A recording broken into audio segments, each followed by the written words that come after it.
જય માતાજી બધાને। તો આજે હું કાચા કેળાનું શાક બનાવવાની છું। તો આ વિડીયો તમે પૂરું જોજો। કેવો લાગ્યો કમેન્ટ કરીને જરૂરથી કહેજો। ન હોય તો સબસ્ક્રાઈબ કરજો।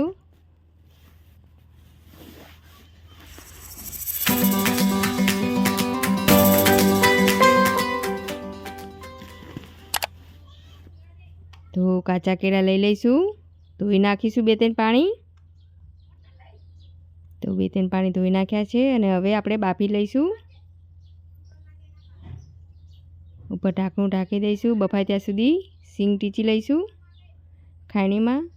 મિક્સરમાં પણ તમે દળી શકો છો। તો અચકચરી ટીચી નાખી છે। મરચાં તોડી લઈશું, આ તીખા મરચાં છે। તો શાકમાં તીખા અને મોળા બે નાખવાની છું હું।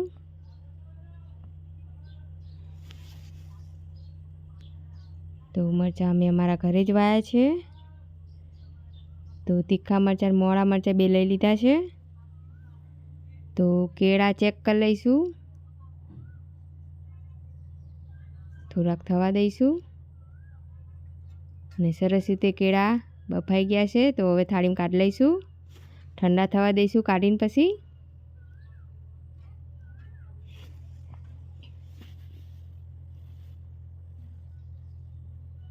તો સરસ રીતે ઠંડા થઈ ગયા છે કેળા। તો એની છાલ ઉતારી દઈશું અને ઝીણા ઝીણા કટકા કરી દઈશું।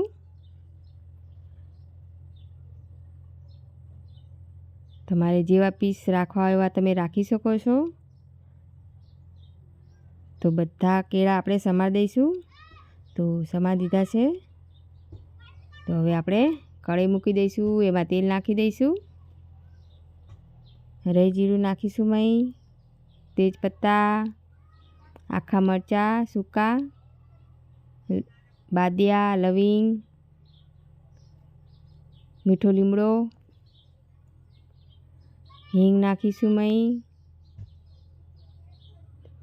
અને લીલા મરચાંની પેસ્ટ નાખીશું। ચમચાથી મિક્સ કરીશું, સરસ રીતે શેકાઈ જાય મરચું। અને આદુ લસણની પેસ્ટ નાખી છે। હવે ચમચાથી મિક્સ કરી દઈશું। વરિયાળી નાખી છે, તલ નાખ્યા છે અને સિંગનો ભૂક્કો નાખી દીધો છે। હવે સરસ રીતે મિક્સ કરી દઈશું, સરસ રીતે મસાલા શેકાઈ જાય। ગેસ ધીમો જ રાખવાનો।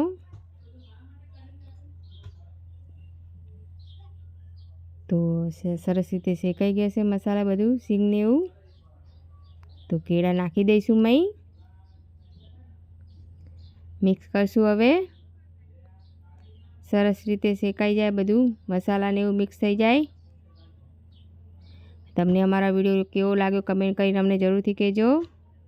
હળદર નાખીશું, ગરમ મસાલો, ધાણા જીરું પાવડર નાખીશું, મીઠું નાખ્યું છે અને મિક્સ કરી દઈશું। લાલ મરચું બિલકુલ પણ નહીં નાખવાનું, લીલા મરચાંની જ ગ્રેવી નાખી છે મેં। તો બુરું નાખીશું, એકદમ ચટાકેદાર શાક બને એના માટે બુરું નાખ્યું છે। તો એકદમ મિક્સ કરી દઈશું।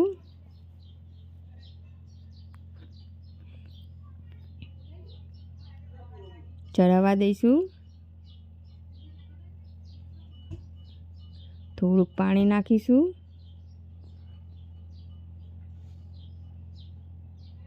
પાણી નાખી મિક્સ કરી દેવાનું।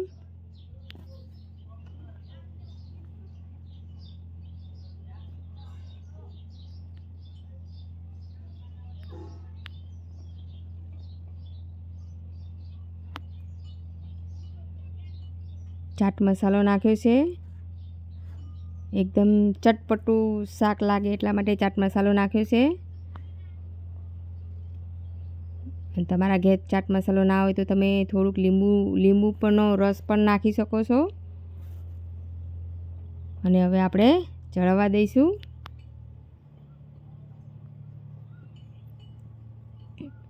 ઢાંકણું ઢાંકી દઈશું, સરસ રીતે ચડી ગયું છે. તો ટામેટાં નાખીશું મય, મિક્સ કરીશું. એકવાર તમે તમારા ઘેર આવી રીતે બનાવજો, બહુ મસ્ત લાગે છે શાક. કોથમીર નાખી દઈશું, મિક્સ કરશું. શાક બનીને તૈયાર થઈ ગયું છે કાચા કેળાનું. તો તમને અમારો વિડીયો કેવો લાગ્યો કમેન્ટ કરીને અમને જરૂરથી કહેજો. અને તમે તમારા ઘેર આવી જ રીતે બનાવજો. રોટલી, ભાખરી, પૂરી એના સાથે બહુ જ સરસ લાગે છે આ શાક. તો એકવાર તમે તમારા ઘેર આવી જ રીતે બનાવીને ટ્રાય કરજો, સરસ લાગે છે. કાચા કેળાનું શાક બનીને તૈયાર થઈ ગયું છે, એકદમ ચટાકેદાર. તો તમને અમારો વિડીયો કેવો લાગ્યો કમેન્ટ કરીને જરૂરથી કહેજો. તમારા ઘરે આવી જ રીતે બનાવજો, બહુ મસ્ત લાગે છે કાચા કેળાનું શાક. તો જય માતાજી બધાને. નવા હોય તો સબસ્ક્રાઈબ કરજો.